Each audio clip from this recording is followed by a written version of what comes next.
My name is Hassan. My name's Aryaf. And my name is Jack. This is the impact of genetically modified foods, or GMFs. So 80% of processed foods in the US now are made from GMOs. GMOs have become a critical issue due to factors such as a growing global population, food security, and controversies surrounding their health and environment. The issue of GMOs requires a balanced approach. GMOs have greatly increased food production and allowed farmers to profit greatly from crop yields. That's why they're a crucial tool in society today. So looking at this chart comparing genetically modified foods to organic and conventional grown foods, majority of foods are genetically modified compared to the organic and conventional. From 76% to only 24% now in the US.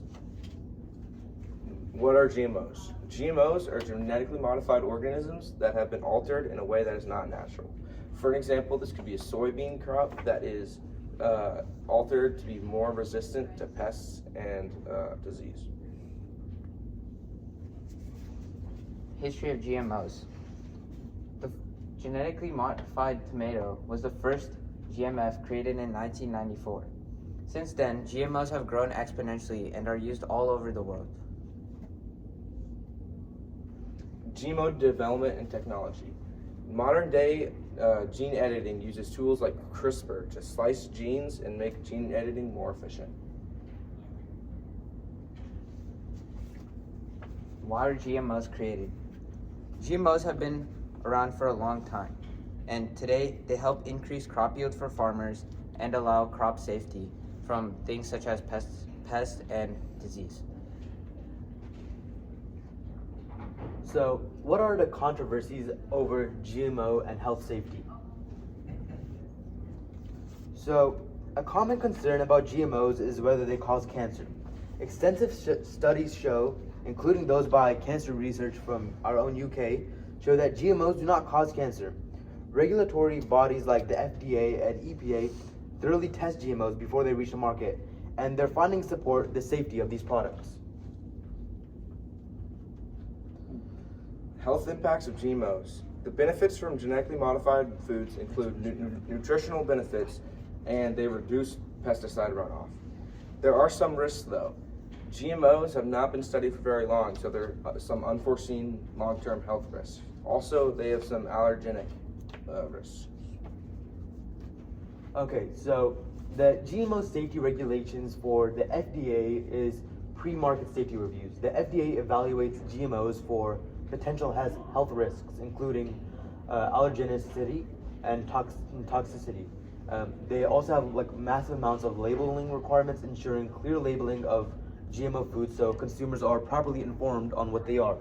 And there's also lots of ongoing monitoring from the FDA does to continue the current checks of food safety for GMOs post-market release. The EPA manages pesticide resistance management and evaluates and regulates GMO crops with pesticide resistance to prevent environmental harm. The USDA is another organization that oversees the safe cultivation of GMOs. This is to prevent cross-contaminations and other harm that might come from GMOs. GMOs in the environment. There are 448 million acres of cropland that have genetically modified crops. Environmental benefits of GMOs. Pesticide use is reduced, requiring less chemicals on the plants. Less land is used because of the increased crop yield compared to their counterparts. Environmental risks of GMOs. Risks increase pesticide resistance, and as an over-reliance on herbicides and pesticides leads to resistance. Lack of biodiversity creates problems when trying to grow new crops. GMOs and pollinators. Potential effects on bees. Some studies suggest GMOs may impact bee health, affecting pollinator and ecosystem stability. Bees are essential for cross-pollination when trying to grow local crops. GMOs and the economy.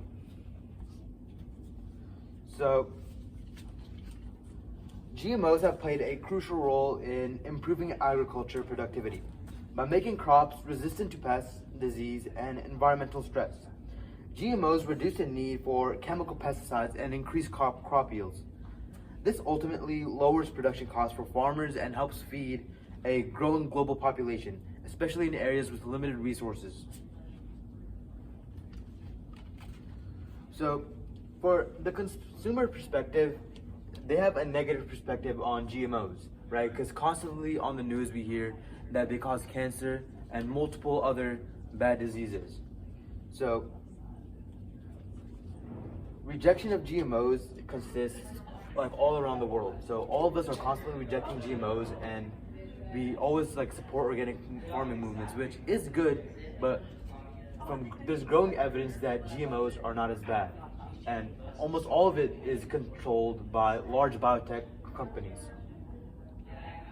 So GMOs like Bt cotton help combat pests in regions with limited resources. Bacterium therium is always put before crops with Bt.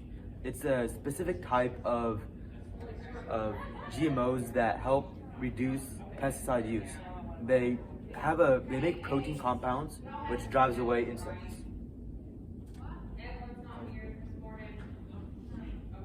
Consumer debate of GMOs. The GMO debate has been around for a long time over issues such as environmental harm and ethical issues. Movements against GMOs have been arising recently by groups such as environmentalists and some public health organizations that advocate against GMOs because they see them as a safety concern. Supporters of GMOs include farmers, biotech companies, and governments because they experience a greater economic yield from GMOs, and they benefit a lot from GMOs because they increase crop production.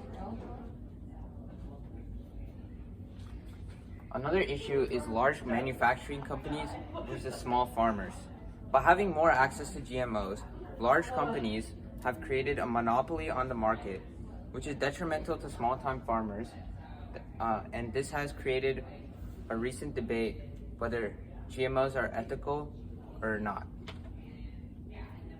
Public perception of GMOs has changed greatly throughout history, starting off by lack of trust and questionability in GMOs, to now more than half of the crops in the US containing some type of genetically modified feature.